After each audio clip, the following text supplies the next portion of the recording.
ادارہ تحقیق و تصنیف اسلامی یہ تحریک اسلامی کا سب سے اہم اور سب سے معتبر علمی و تحقیقی ادارہ ہے۔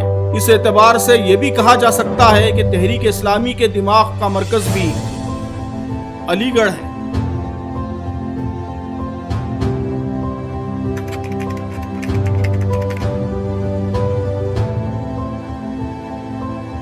سیرت سیریز کے تحت سیرت سرور عالم قرآنی آیات کی روشنی میں سیرت النبی صلی اللہ علیہ رحمت للعالمین،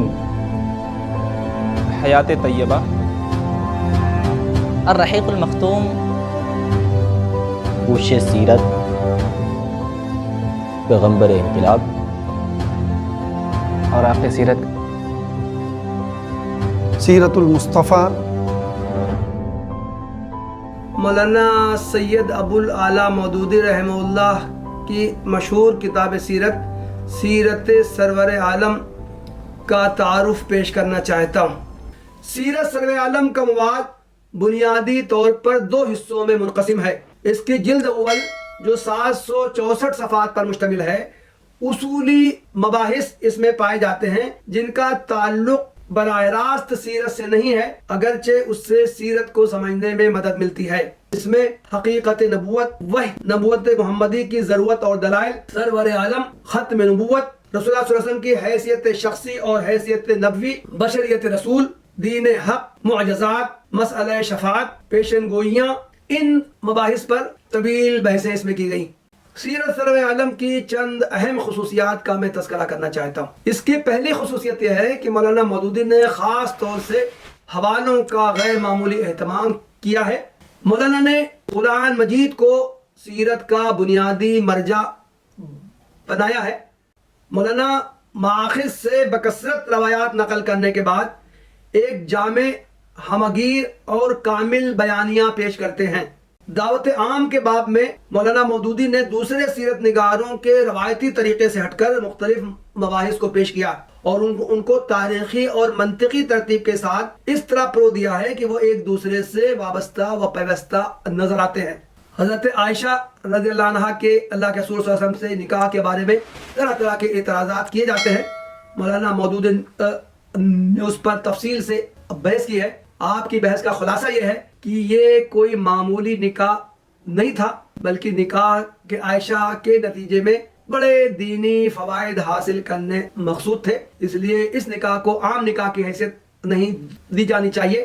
سیرت سرور عالم کی ایک نمایاں خصوصیت اس کا اسلوب اور زبان و بیان ہے۔ مولانا مودودی کا اسلوب، جیسا کہ ہم سب جانتے ہیں، نہایت شیریں، سلیس، فصیح و بلیغ، سادہ اور دل کو مول لینے والا ہوتا ہے۔ خلاصے کے طور پر یہ کہا جا سکتا ہے، اردو کی کتب سیرت میں مولانا مودودی کی یہ کتاب اہم مقام رکھتی ہے، اس سے بڑے پیمانے پر استفادہ کیا جانا چاہیے۔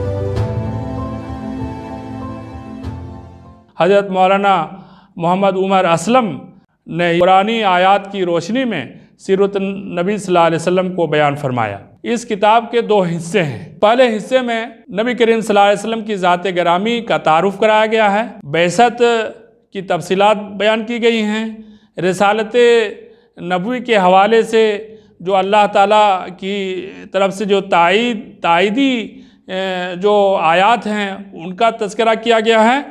نبی کریم صلی اللہ علیہ وسلم کے پیغام کو، آپ کی دعوت کو، آپ کے دعوت کے جو بنیادی اجزاء ہیں اور آپ کی جو عالمگیر تعلیمات تھی، ان ساری چیزوں کو آپ نے قرآنی آیات کی روشنی میں بہت ہی تفصیل کے ساتھ آپ نے بیان فرمایا ہے۔ چنانچہ قرآن مجید کے اندر جو عالمگیر جو احکام ہیں، پوری انسانیت کو اللہ واحد کی طرف بلانے کا جو حکم ہے، توحید کی جو دعوت دی گئی ہے اور باطل عقائد سے جو بچنے کا جو حکم دیا گیا ہے ساری انسانیت کو، شریعت الہی کی پابندی کے جو احکام ہیں، اقامت دین سے متعلق جو تفصیلات ہیں، منکرات ہیں جو جس سے انسانی معاشرہ تباہ و برباد ہوتا ہے، نبی کریم صلی اللہ علیہ وسلم کی دعوت اور آپ کے میسیج کو اس کتاب کے اندر بہت تفصیل کے ساتھ بیان کیا گیا ہے۔ نبی کریم صلی اللہ علیہ وسلم صرف اللہ کے میسیج کو